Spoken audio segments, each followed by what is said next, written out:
Makakayat na po.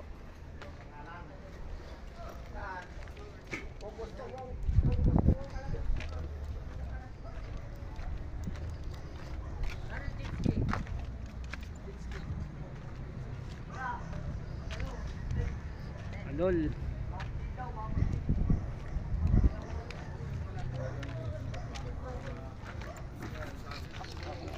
Puro. Bigyan natin para magandang ating souvenir. Ayan po, nitaas na oh. Walang imposible talaga. Kaya tapos na po mga idol. Hindi natin alam kung saan nakasunod. Ayan oh.